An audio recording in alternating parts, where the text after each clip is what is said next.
So today myself, Angelina Gordon and Sir Devon Gordon is tasked with a group assignment based on nuclear fission and nuclear fusion. So my task will be on nuclear fission and Sir Devon will be looking at nuclear fusion. What is nuclear fission? So nuclear fission is when a nucleus splits into two or smaller nuclei along with releasing a significantly large amount of energy. So this process is typically triggered by bombarding a nucleus with neutrons. And this happens when a heavy atomic nucleus such as uranium-235 becomes unstable. It then splits into two lighter nuclei or what is called fission fragments.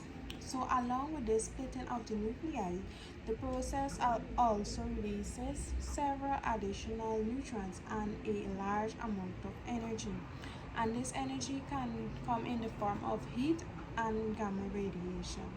So these released neutrons can then go to trigger further fission reactions nearby atoms, leading to a chain reaction.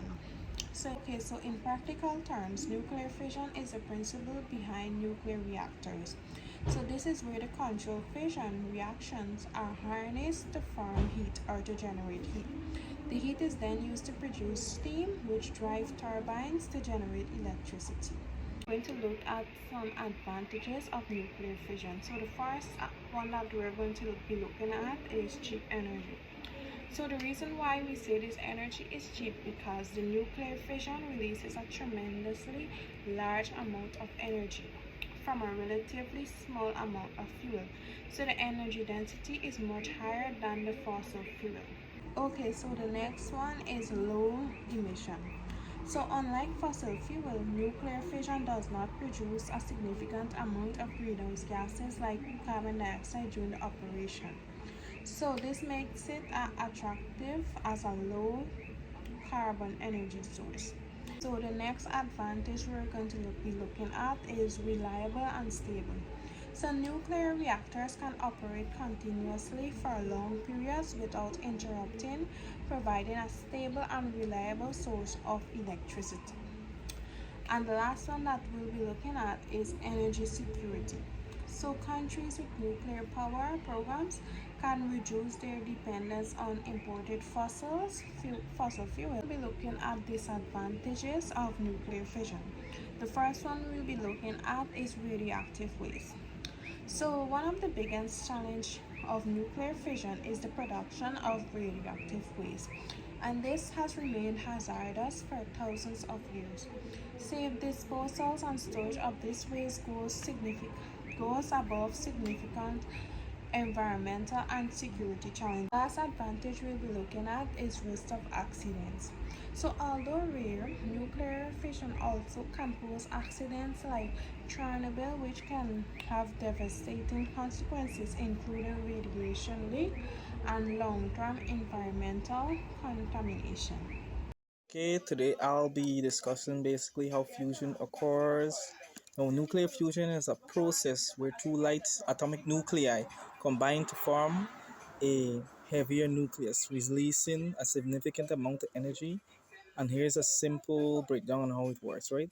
First of all, high temperature and pressure.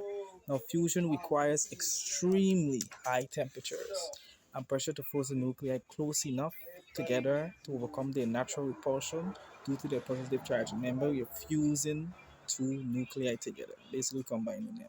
Now, secondly, you got to overcome the Coulomb barrier. The positive charge nuclei repel each other. To fuse, they must get close enough for the strong nuclear forces to take over, bind them together. This is known as overcoming the Coulomb barrier, as I previously stated. Fusion reaction, that's the third process. This is when the nuclei collide with enough energy, they fuse to form a new, heavier nucleus. For example, in the sun, hydrogen atoms fuse to form helium. And the last but not least, release of energy. The fusion process releases a tremendous amount of energy, primarily in the form of kinetic energy, resulting of the resulting particles. This energy can be harnessed for power generation. Now, just a little fact, fusion is a process that powers the sun and stars, making them potentially a source of great energy on Earth. Now that's basically nuclear fusion there. Okay, so here we have the model of the nuclear fission. Here we have neutron. We have the atomic nucleus, which is uranium 235. So what happens here is that the atomic nucleus gets absorbed by the neutron. Then we have the chain of reaction happening here. This is the uranium 236. It then becomes unstable and split. It splits into smaller nuclei, or what we call fission fragments.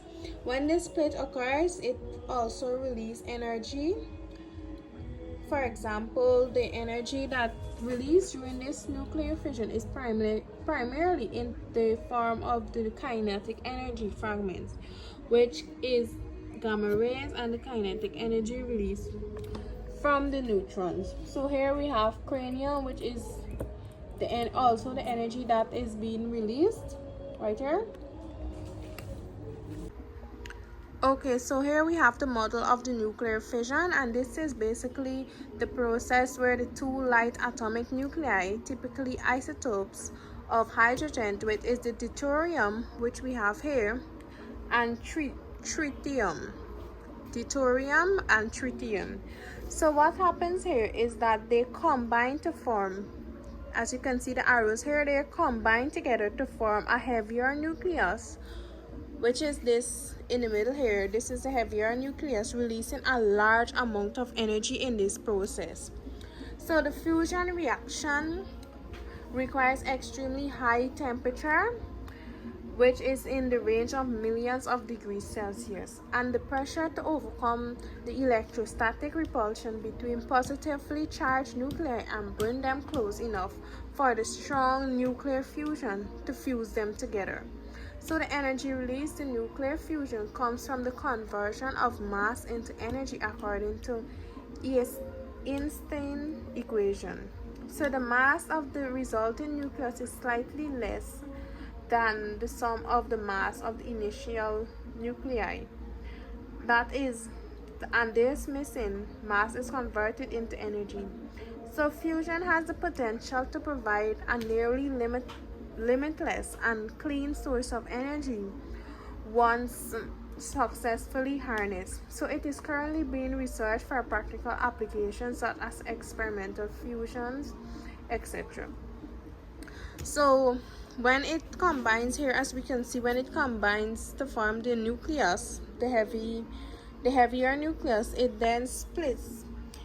We have the neutron here, and then we have the helium here. So this is the model of the nuclear fission and nuclear fusion.